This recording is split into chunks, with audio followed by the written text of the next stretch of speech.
본 말씀을 통해서 내 영혼에 살아있는 증거 라는 제목으로 말씀 증거하겠습니다.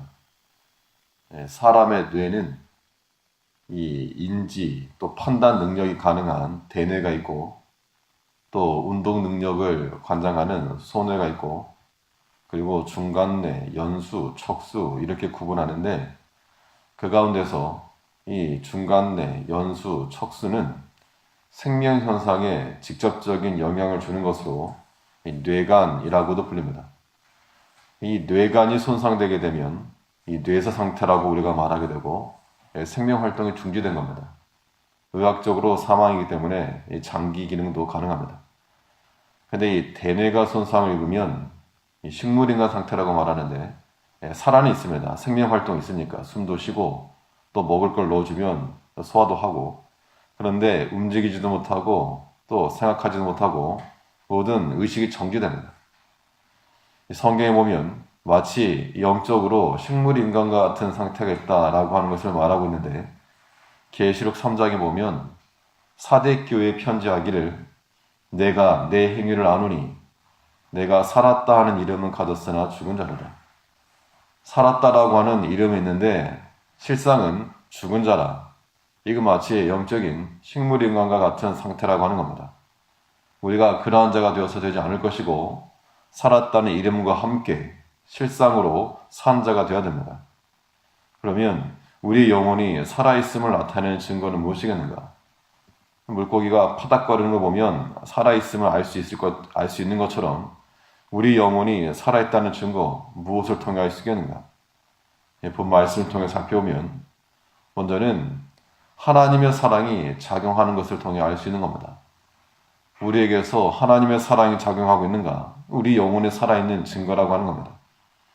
하나님의 사랑을 말할 때는 나를 사랑하시는 하나님으로 사는 것, 이것이 우리에게 필요한데 우리의 영적 생명이라고 하는 것은 하나님의 사랑과 그의 은혜가 없으면 없는 것과 다를 바 없다고 그랬습니다.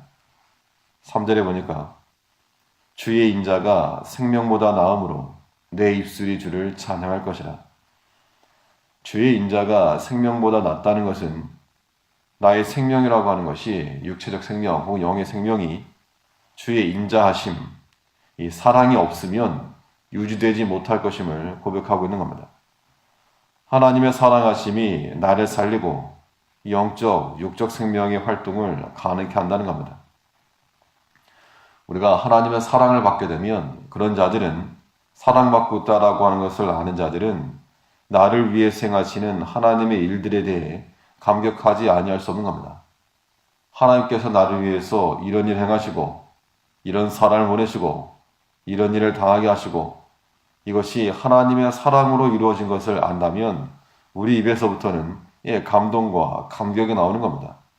그것이 우리의 영적 소생이요 우리 영혼이 살아있다는 증거입니다. 사람도 우리의 행함에 대해서 누군가가 반응을 하고 와하는 그런 반응을 하게 되면 아낌없이 주는 것이 가능할 수 있다는 겁니다. 우리가 하나님께서 하신 일에 대해서 반응하고 또 감동하고 또 감사하며 나아갈 때 이것이 나를 사랑하시는 하나님으로 사는 것이요. 그런 게 없으면 이 식물인간과 똑같다는 겁니다.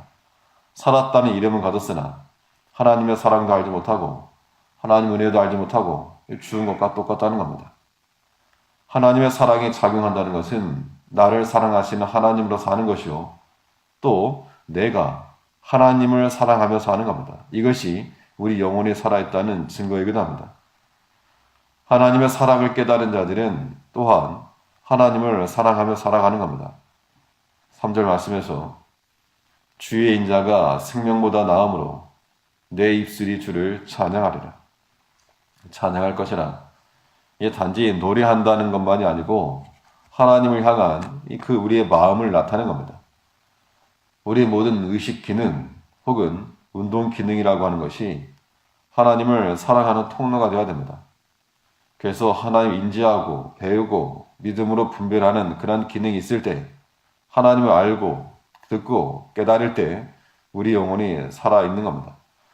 반대로 우리 모든 의식과 또 운동 기능을 이 죄를 범하는데 가져가게 되면 하나님 사랑하지 않는 것이고 살았다 하는 이름이 있으나 실상은 죽은 자가 되고 마는 겁니다.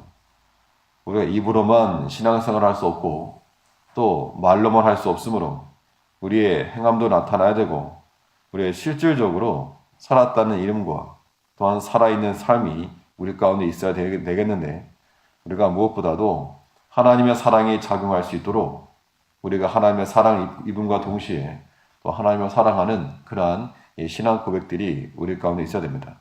그러한 영적 작용이 활발하게 이루어질 때 정상적인 생활이 가능한 겁니다. 또 우리 영혼이 살아있다는 증거 무엇을 통해 알 수 있는가? 하나님의 이름이 작용할 때 또 우리 영혼이 살아있는 증거를 나타내는 겁니다. 주의 이름이라고 하는 것이 우리의 깃발이 된다라고 하는 것은 그것이 우리의 정체요 또 우리의 목적이 되는 겁니다. 4절에서 4절 말씀에서 이름으로 내 평생에 주를 송축하며 주의 이름으로 인하여 내 손을 들리이다. 하나님의 사랑하심이 나의 생명보다 낫고 그것을 인하여서 내가 일평생 동안 주를 찬송할 것을 말하고 있는데 주의 이름으로 인하여 내 손을 들리라. 이건 마치 이 군대 행진 가운데서 주의 이름이 자기의 깃발과 같이 높이 드는 걸 말합니다. 내 손을 든다는 것은 주의 이름 앞에서 두 손 들어 항복하는 것이요 또 두 손 들어 격하게 환영하는 것을 의미합니다. 주의 이름으로 인해서 내가 제한받을 때 그게 우리 영혼이 살아있다는 증거입니다. 내가 하고 싶은 대로 다 하는 것이 살아있는 증거가 아니고 하나님에 의하여 하나님으로 인하여 우리가 제한받아야 됩니다. 그래서 우리는 생각하는 것도 우리가 좀 제한을 받아야 되고 말하는 것도 할 수 있으나 좀 제한을 받아야 되고 우리의 손과 발이 하고 행하는 것들도 우리가 다 행할 수 있으나 제한받아야 되고 주의 이름을 더 높이 들기 위해서 우리는 더 낮은 자리에 쳐야 한다는 겁니다. 더 낮은 자리에서 주의 이름을 받고 높이고 이러한 영적 작용이 일어나야 되겠는데 평생토록 일어나요. 평생토록. 내 평생의 주를 송축하며 주의 이름을 인하여 내 손을 들리라. 우리가 신앙생활 한다 할 때 이 단기간이 아닙니다. 그렇기 때문에 우리는 항상 언제나 조심하고 주의하고 깨어 있어야 됩니다. 9번 잘하다가도 한 번 방심하게 되면 그것이 계기가 돼서 나락으로 떨어질 수 있는 겁니다. 다윗이 그랬던 것처럼 우리가 항상 매번 그러므로 깨어서 죄가 우리 가운데 들어오지 않도록 항상 조심하고 주의 이름이 우리에게서 없어지지 않도록 항상 우리 마음 가운데 주를 모시며 주와 함께 주의 이름을 높이 들고 우리는 낮아지며 그래서 그 이름으로 인하여서 우리의 말과 행실이 제한받을 수 않은 그런 모습으로 살아갈 때 하나님의 사랑이 작용하고 그 하나님의 이름이 작용할 때 우리 영혼이 살았다는 이름과 실제로 살아있는 그런 상태가 될 거라고 하는 겁니다. 아무쪼록 우리가 죽은 자가 아닌 하나 앞에서 살아서 우리 영혼이 살아 역사하는 하나님을 사랑하고 그 이름으로 인하여 살아갈 수 있는 우리가 잘 될 줄 압니다. 기도하겠습니다.